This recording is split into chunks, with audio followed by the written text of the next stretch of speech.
Hello students.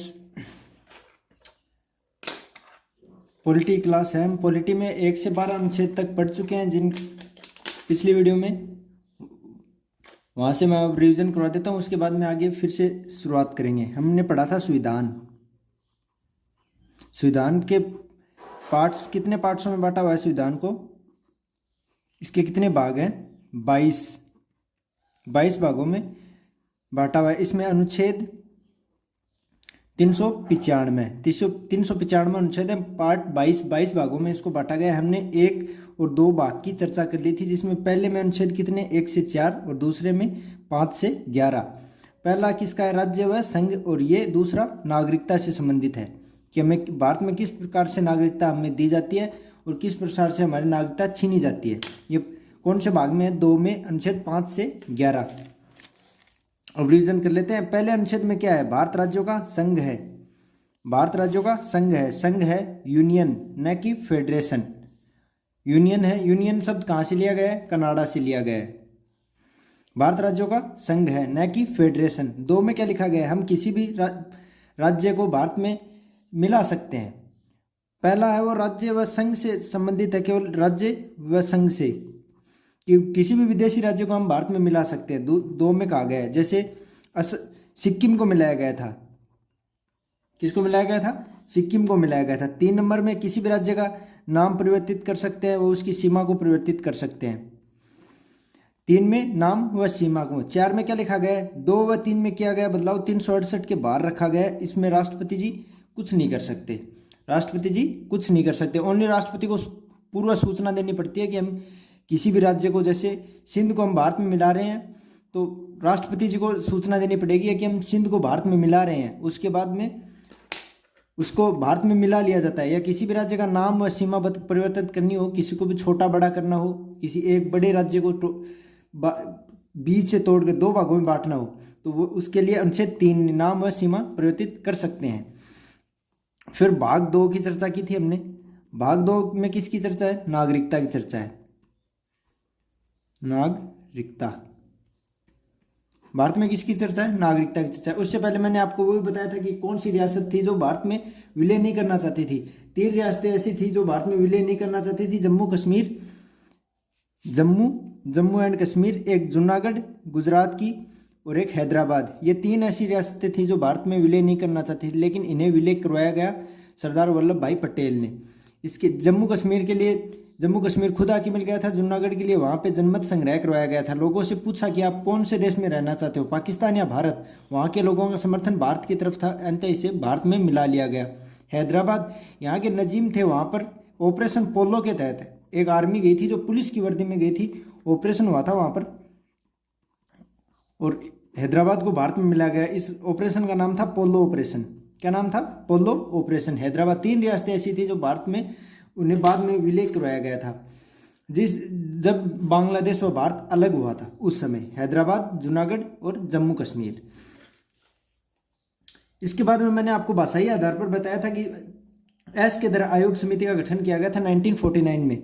1949 में S के धरा आयोग समिति का आयोग समिति बनाई गई थी, जिसके तहत भाषाई आधार पर राज्यों को बांटा गया था। उससे पहले भाषाई आधार पर नहीं, ABCD में परिवर्तित किया गया था। लेकिन पेट्टू श्री रामलू ने 56 दिन भूख हड़ताल रखी। पेट्टू श्री रामलू ने 56 दिन भूख हड़ताल रखी कि हमें आंध्र प्रदेश एक अलग से राज्य चाहिए। आंध्र प्रदेश एक अलग से राज्य चाहिए। उसके तहत पेट्टू श्री रामलू 56 दिन भूख हड़ताल पर रहे। इनकी हो गई डेथ, इनकी मृत्यु हो गई। जिस प्रकार आंध्र प्रदेश को पंडित जवाहरलाल नेहरू ने एक अलग राज्य का दर्जा दिया कि भाषाई आधार पर अब राज्यों का बंटवारा किया जाएगा। जैसे पंजाब था, उससे पहले था पेप्सू।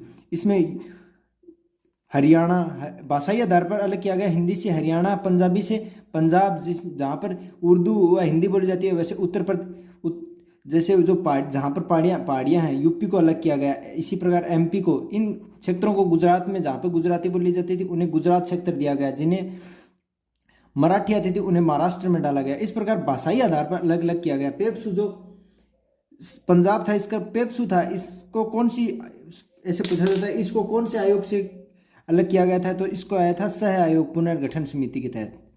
सह आयोग के तहत पंजाब को भाषाई आधार पर बांटा गया था। उसके बाद में आता है कि नागरिकता। भाग 2 में हमने चर्चा की थी नागरिकता की, कि नागरिकता क्या है, भारत में कैसी नागरिकता है। भारत में इकहरी नागरिकता है, हम केवल भारत के नागरिक हैं, राज्य के केवल निवासी हैं। भाग 2 में क्या है, एक नागरिकता की चर्चा है। भारत में कैसी नागरिकता, इकहरी नागरिकता है, जो कहाँ से ली गई है, ब्रिटेन से ली गई है। इकहरी नागरिकता ब्रिटेन से ली गई है, इकहरी नागरिकता है वह ब्रिटेन से ली गई है। इसको 50 इस ऐसे पूछा जाता है कि जो नागरिकता में प्रथम संशोधन कब हुआ था, नागरिकता में प्रथम संशोधन कब हुआ था, तो वो था 1986 को। नागरिकता में प्रथम संशोधन हुआ था 1986 को। और ये कौन से अधिनियम पर आधारित है भारत की नागरिकता, तो ये 1950 के अधिनियम पर आधारित है। इसकी PDF आपको मिल जाएंगी, डिस्क्रिप्शन में लिंक दे रखा है, वहाँ पे टेलीग्राम चैनल खुलेगा, वहाँ से आप इनकी लिंक है, सब PDF वहाँ पे उपलब्ध मिल जाएंगे आपको। उसके बाद में हमने 4 अनुच्छेद पढ़ लिए थे, 1, 2, 3, 4, जो किससे संबंधित थे, राज्य से संबंधित थे। भारत राज्यों का संघ है, किसी भी राज्य को हम भारत में मिला सकते हैं, उसका नाम परिवर्तित कर सकते हैं, और 2 व 3 को 368 के बाहर रखा गया है, राष्ट्रपति जी कुछ नहीं कर सकते। उसके बाद में 5 नंबर अनुच्छेद, भाग नंबर 2 में कितने अनुच्छेद है, 5 से 11। ये मैंने आपको पिछली वीडियो का पढ़ा भी दिया था, उसका रिवीजन चल रहा है। 5 में क्या बताया गया कि संविधान के प्रारंभ में दी गई नागरिकता, जब प्रारंभ में नागरिकता दी गई थी, जो भारत में रह रहे थे संविधान बनने से पहले, उन्हें भारत में नागरिकता दे दी गई। 6 में क्या दे रखा है कि जो पाकिस्तान से, जो लोग पाकिस्तान में थे वो भारत में आना चाहते थे, तो उन्हें भी नागरिकता दे दी गई कि संविधान बनने से पहले 26 नवंबर 1949 से पहले आप भारत में आ सकते हो, आपको नागरिकता दे दी जाएगी। पाकिस्तान से अगर कोई भारत आना चाहता था, क्योंकि जो पंजाब था वो बहुत बड़ा क्षेत्र था, वो आधा गुजरात आधा वो पाकिस्तान में चला गया था, इस वजह से वहाँ से भी जो सिंध क्षेत्र है वहाँ पर बहुत से हिंदू भी पाए जाते हैं। आज भी वो भारत में आना चाहते थे तब वो आ सकते थे, 26 नवंबर 1949 के पहले उन्हें नागरिकता दे दी जाती थी भारत की।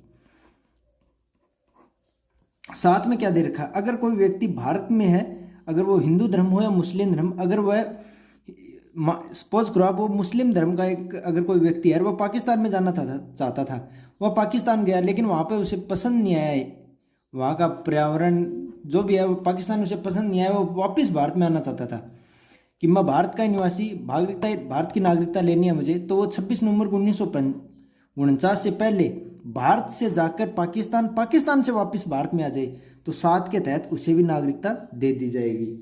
और 8 में क्या दे रखा है, 8 में बता रखा है कि आप कहीं भी भ्रमण करने जाओगे आप कर सकते हो, आप विदेश में नौकरी भी कर सकते हो, विदेशी नौकरी कर सकते हो, आपको उसमें सरकार ने छूट दे रखी है, संविधान ने, कि आप विदेश में नौकरी कर सकते हो। आज भी बहुत से लोग वीज़ा बनाकर दूसरे देशों में कमाने जाते हैं, तो अनुच्छेद 8 के तहत आप विदेशी नौकरी कर सकते हो। अनुच्छेद 9 में क्या लिख रखा है, अगर तब तक आपकी नागरिकता भारत की बनी रहेगी जब तक कोई विदेशी नागरिकता ग्रहण न कर लें। आप किसी दूसरे देश में जाएंगे, उसकी नागरिकता ग्रहण कर लेंगे, विदेशी नागरिकता लेने पर भारत की नागरिकता समाप्त कर दी जाएगी। 9 में लिखा हुआ है। 10 में क्या लिखा हुआ है कि भारतीय नागरिकता तब तक बनी रहेगी जब तक वह कोई भारत का मतलब देश विरोधी काम न कर दे, देश विरोधी काम न करें, तब तक भारत में नागरिकता बनी रहेगी, देश विरोधी काम न करें। 9 में लिख रखा है कि कोई विदेश की लेने पर वैसे रद्द हो जाएगी। 10 में कोई देश विरोधी काम कर दिया, किसी आतंकवादी हमले में पकड़े गए, तो नागरिकता समाप्त कर दी जाएगी। और 11 में लिखा है कि ये सब जो नागरिकता से संबंधित कानून बनाने का अधिकार केवल संसद को है, कानून बनाने का अधिकार किसको है, संसद को है। जबकि इसकी जिम्मेदारी का ठेका किसने ले रखा है, गृह मंत्रालय ने। किसने, गृह मंत्रालय ने। क्वेश्चन आया हुआ है कि नागरिकता संबंधित की जिम्मेदारी किसके पास है, गृह मंत्रालय के पास, लेकिन नागरिकता से संबंधित कोई भी कानून बनाएगी वो कौन बनाएगी, संसद बनाएगी। चलो अब हम आगे से शुरू करते हैं। अब हम जानते हैं नागरिकता प्राप्त करने की विधियां हैं, 5 प्रकार की विधियां। हम नागरिकता कितने प्रकार से भारत में नागरिकता प्राप्त कर सकते हैं।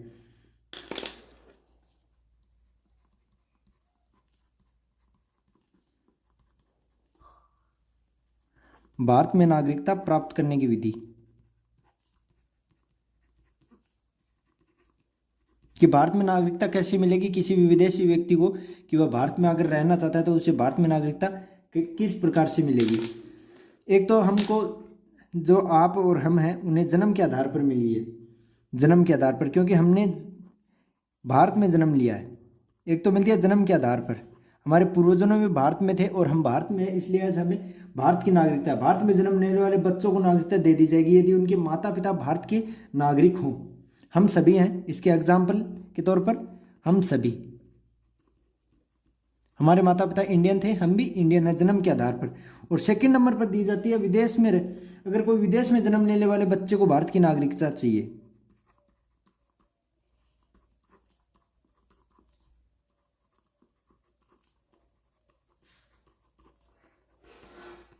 लेने वाले बच्चों को भारत में नागरिकता।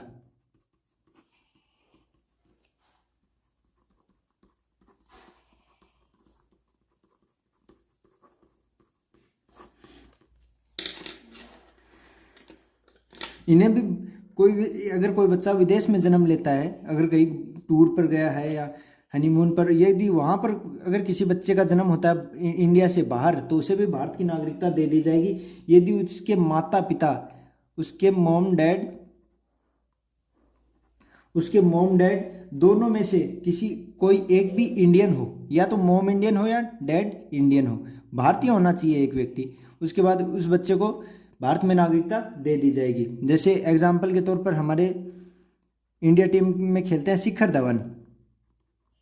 शिखर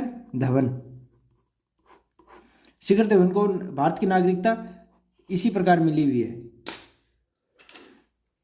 फिर थर्ड नंबर आता है, अगर किसी विदेशी राज्य को हम भारत में मिला लेते हैं, विदेशी राज्य को भारत में मिला लेने पर, विदेशी राज्य को भारत में मिला लेने पर भी उसे वहाँ के सब लोगों को भारत की नागरिकता दे दी जाती है। जैसे सिक्किम को भारत में मिलाया तो वहाँ के लोगों को नागरिकता दे दी गई, वहाँ के लोगों को नागरिकता दे दी जाती है। जब सिक्किम भारत में विलय हुआ था तो वहाँ के सभी निवासियों को भारत की नागरिकता दे दी गई।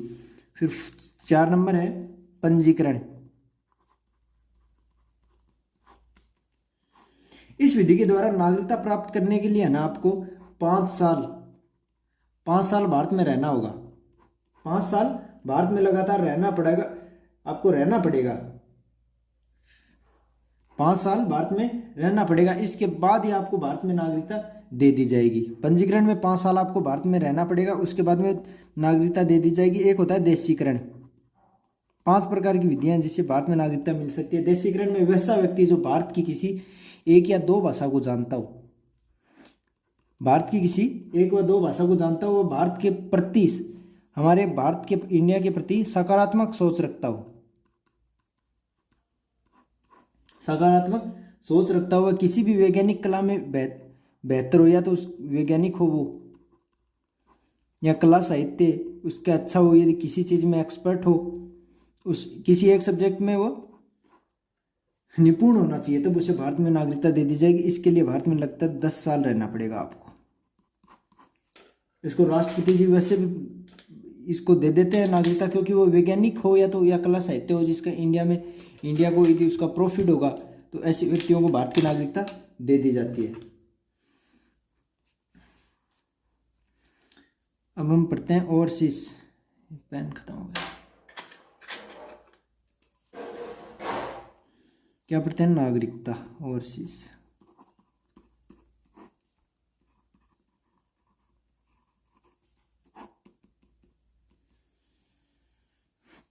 इसे 2005 में लक्ष्मीकांत सिंधी द्वारा जोड़ा गया था। कौन सी समिति द्वारा? लक्ष्मीकांत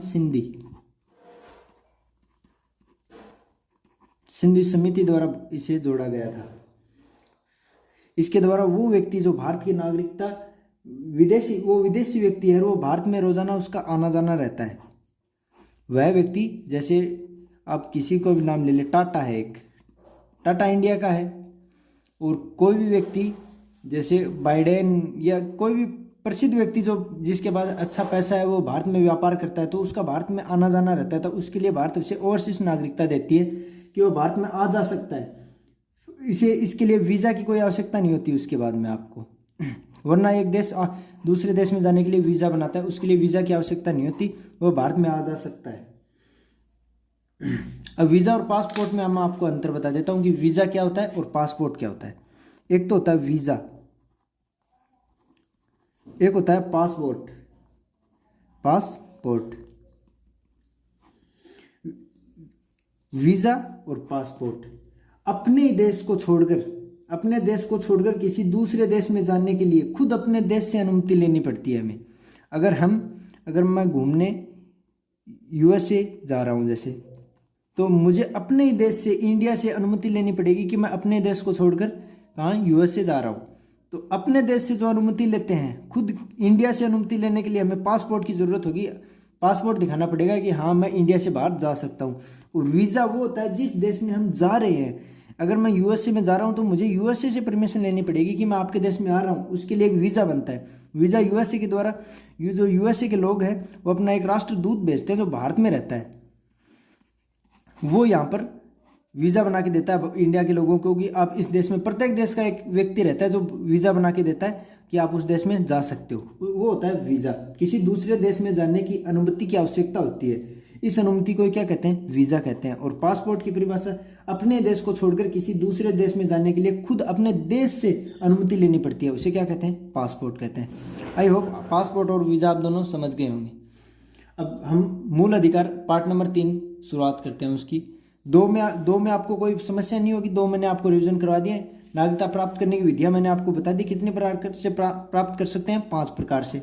जन्म के आधार पर, अगर आपने इंडिया में जन्म लिया है तो हम सभी को नागरिकता दे दी जाती है। विदेश में जन्म लिया किसी ने, तो अगर उसके मम्मी पापा में से कोई एक भारतीय है तो उसे नागरिकता दे दी जाएगी, जैसे शिखर धवन को दे दी गई। किसी विदेशी राज्य को अगर भारत में मिला लिया गया, कोई भी विदेशी राज्य है उसको हमने भारत में मिला लिया गया, तो उसमें नागरिकता दे दी जाएगी। जैसे सिक्किम को भारत में विलय करने के बाद उसे नागरिकता, वहाँ के लोगों को नागरिकता दे दी गई। पंजीकरण के आधार पर भी आप नागरिकता प्राप्त कर सकते हो। 5 साल उसके लिए भारत में निरंतर रहना पड़ेगा, भारत के प्रति सकारात्मक सोच रखनी पड़ेगी। और देशीकरण की सहायता से अभी आप ले सकते हो भारत की किसी 1 या 2 भाषा को जानता हो, देश के प्रति सकारात्मक सोच रखता हो, वैज्ञानिक, कला, साहित्य में निपुण हो, किसी एक सब्जेक्ट में निपुण हो, उसे भारत में नागरिकता दे दी जाएगी। और ओवरसीज नागरिकता क्या होती है, जिसके द्वारा कोई अच्छा व्यक्ति है और वो भारत में उसका रोजाना आना जाना रहता है या व्यापार के लिए, तो उसे ओवरसीज नागरिकता दे दी जाती है। और वीज़ा और पासपोर्ट आप समझ गए होंगे। वीज़ा वो होता है किसी दूसरे देश में जाने के लिए उस देश से अनुमति लेनी पड़ती है, किसी भी देश में जाने के लिए उस देश से अनुमति लेनी पड़ती है कि हम आपके देश में आ रहे हैं, उसे वीज़ा कहते हैं। पासपोर्ट, अपने देश को छोड़कर जाने के लिए हमें अपने देश से अनुमति लेनी पड़ती है, जिसको पासपोर्ट कहते हैं। अब हम पार्ट 3 पढ़ते हैं, जिसमें भाग 3 में है मूल अधिकार। अब पढ़ते हैं भाग नंबर 3 में दे रखे हैं हमारे मूल अधिकार। मूल अधिकार, भाग 3 में मूल अधिकार कहाँ से कहाँ तक हैं, तो वो 11 पर खत्म हुए थे, तो 12 से शुरू होंगे। 12 से कहाँ तक है, 35 तक। 12 से 35 तक हैं हमारे मूल अधिकार। मूल अधिकारों को नैसंगिक अधिकार भी कहा जाता है।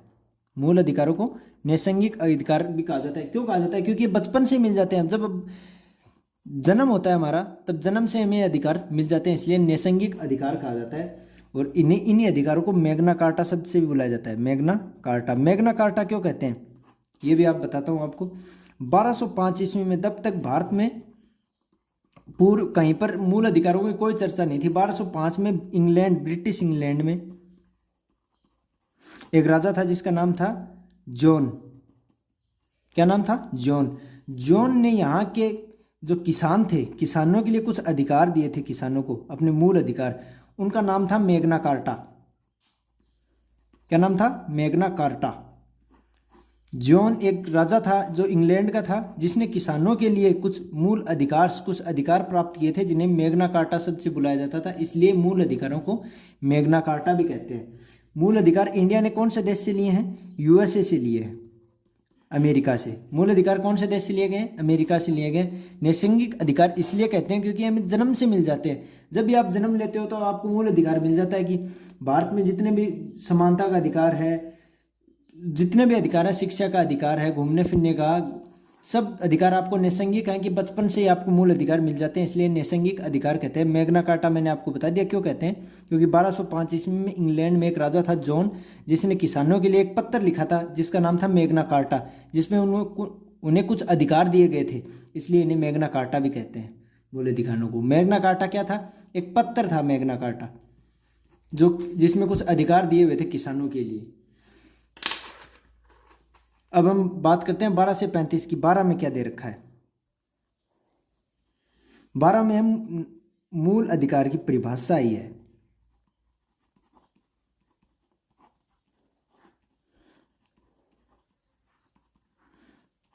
बारह को मैं आपको खुल के बताता हूँ। 12 के अंतर्गत क्या है कि अगर फिलहाल इंडिया के भीतर मोदी जी की सरकार है, मोदी जी के पास बहुमत है, बहुमत से 275 बहुमत के लिए 275 सीटों के होना आवश्यक है। उनके पास लगभग 305 के लगभग समथिंग मोदी जी के पास सीटें हैं। उनके पास बहुमत है, वो संसद में कोई भी विधेयक पारित कर सकते हैं क्योंकि उनके पास बहुमत है। अगर वह चाहें कि जो वोटिंग काल है वो 5 वर्ष का होता है, क्यों ना मैं उसे बढ़ाकर 10 साल से कर दूं, क्योंकि मैं खुद ही रहूँगा तो वो 10 साल कर सकते हैं। लेकिन ऐसा नहीं हो सकता। हाई कोर्ट, सुप्रीम कोर्ट है वो वहाँ पर ऐसे कानून को रोक लगा देता है, क्योंकि हमारे यहाँ पर 3 न्यायपालिका अलग है, या हम आगे पढ़ेंगे न्यायपालिका पूर्णतः अलग है। तो इसके तहत ऐसा कोई कानून जो हमारे मूल अधिकारों को हमसे छीन रहा हो तो उसे रद्द कर दिया जा सकता है। 12 में लिखा हुआ है। और अनुच्छेद 32 के तहत हम रीट भी निकाल सकते हैं, हाईकोर्ट रीट भी निकाल सकता है, 5 प्रकार की रीट निकाल सकता है। वो हम अनुच्छेद 32 में पढ़ेंगे, संवैधानिक उपचारों का अधिकार। 12 में क्या दे रखा है? मूल अधिकारों की परिभाषा दे रखी है। और 13 में क्या दे रखा है? 12 आई होप 12 समझ गए होंगे आप। 12 नॉर्मल है। किसी प्रकार मैंने आपको बता दिया कि अगर किसी सरकार के बहुमत है उसके बाद भी वो ऐसा कुछ कार्य करेगी, ऐसा नहीं कर सकती। न्यायपालिका उसके लिए स्वतंत्र है। न्यायपालिका और कार्यपालिका दोनों अलग अलग हैं। कार्यपालिका का काम होता है कानून बनाना और न्यायपालिका का होता है अलग। ये अनुच्छेद आपको 51 में पढ़ाऊंगा मैं आपको। 51 में न्यायपालिका और कार्यपालिका को अलग अलग बताया। 12 में और 13 में क्या दे रखा है? 13 में दे रखा है कि अगर ऐसा कोई मूल अधिकार नहीं होना चाहिए कि वह किसी दूसरे व्यक्ति के मूल अधिकार को छीने, कि हमारा मूल अधिकार है किसी दूसरे के मूल अधिकार को प्रभावित करे, उस मूल अधिकार को रोक दिया जाता है। अब मैं आपको साधारण भाषा में समझाता हूँ। हम लिखता हूँ पहले,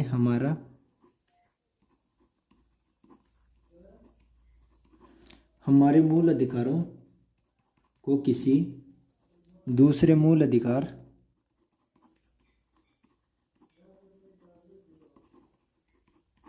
प्रभावित करें तो उन्हें रद्द कर दिया जाता है।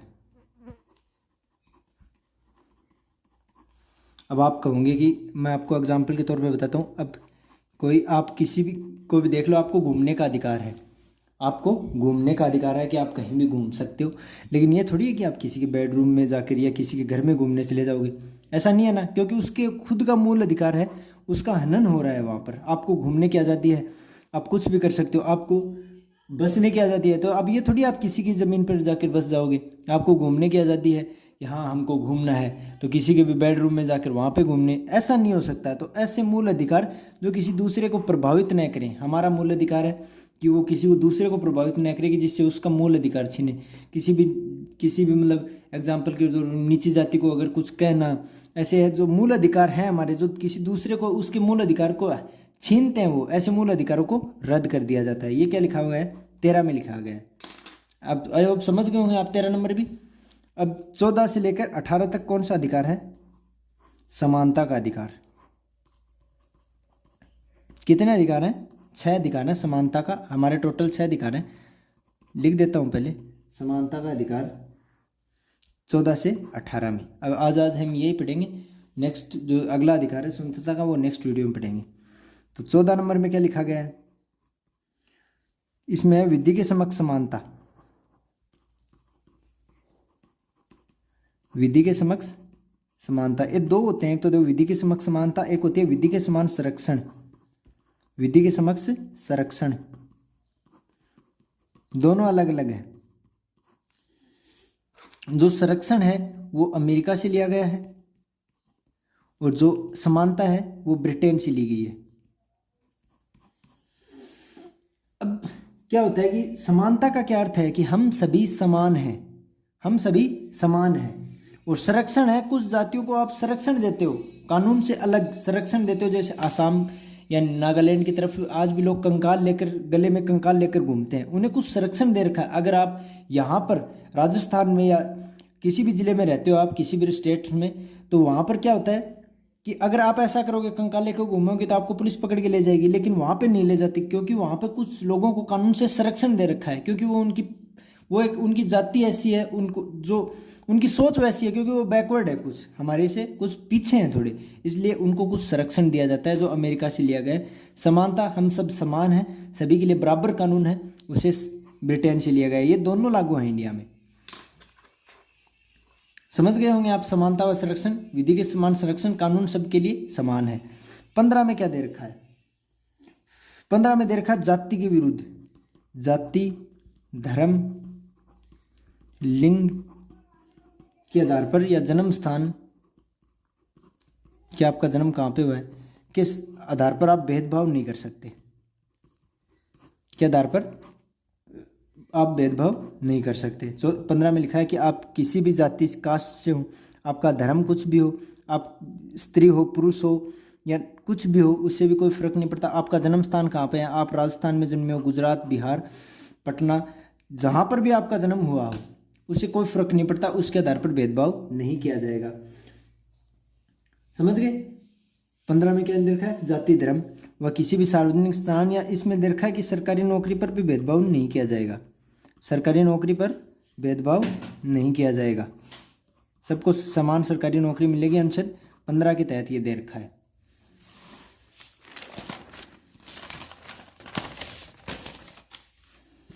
अब हम चर्चा करते हैं 16 की। 16 में क्या दे रखा है? 16 में दे रखा है लोक नियोजन।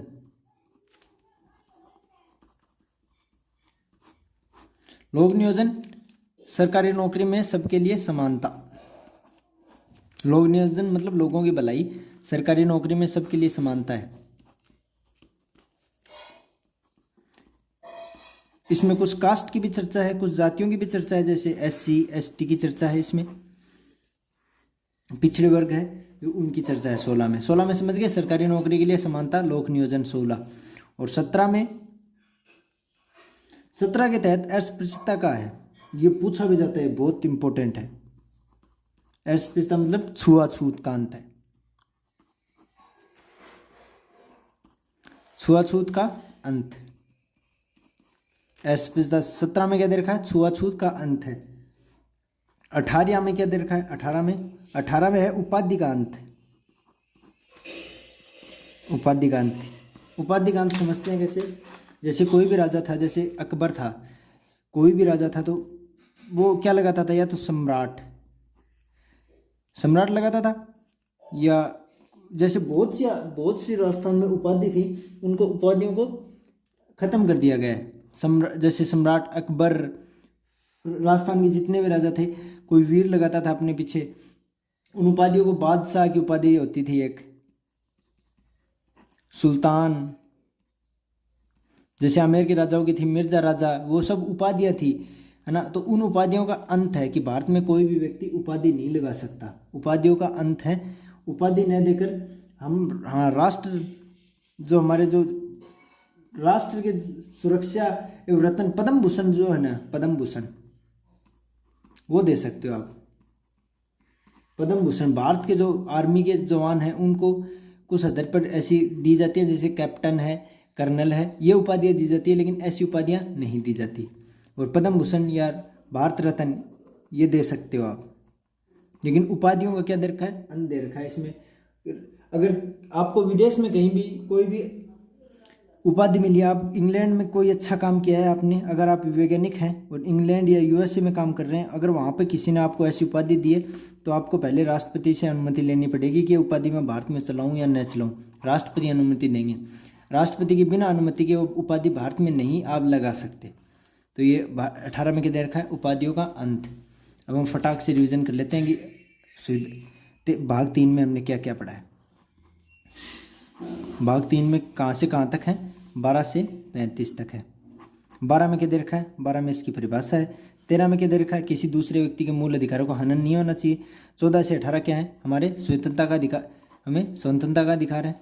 14 में क्या दे रखा है? विधि के समक्ष समानता है, विधि के समक्ष समानता और विधि के समान संरक्षण। और 15 में क्या दे रखा है, 15 में जाति लिंग के आधार पर भेदभाव नहीं हो सकता। 16 में सरकारी नौकरियां लोक नियोजन, सरकारी नौकरी व लोक नियोजन। और 17 में क्या दे रखा है, 17 में अस्पृश्यता या छुआछूत का अंत है। और 18 में 18 में उपाधि का अंत, 18 में उपाधि का अंत है। अब इसके बाद में 19 नंबर चालू होगा हमारा। 19 नंबर जो कहाँ से है, 19 से 22 तक है। इसे कौन सा अधिकार कहते हैं, स्वतंत्रता के बाद अधिकार आएगा, समानता के बाद आएगा स्वतंत्रता का अधिकार, स्वतंत्रता का अधिकार। ये हम कल पढ़ेंगे। इसमें पार्ट्स है जो 19 के भी कितने भाग हैं, 19 के 6 हैं। जैसे 19 का ए क, 19 का ख, 19 का, इसी प्रकार 22 है स्वतंत्रता के अधिकार है। ये हम नेक्स्ट वीडियो में पढ़ेंगे। और आपको अगर पीडीएफ लेनी है तो आप नीचे डिस्क्रिप्शन में लिंक है, वहाँ से जाकर पीडीएफ प्रोवाइड करवा दूंगा। वहाँ पे पीडीएफ सब डाली हुई है, वहाँ से आप जाके पीडीएफ देख सकते हैं। ये समझाने के लिए रफली बताया मैंने आपको, वहाँ पे आपको पीडीएफ मिल जाएंगी। Thanks for watching. हमारे चैनल को सब्सक्राइब जरूर करें आप चैनल पर नए हो तो।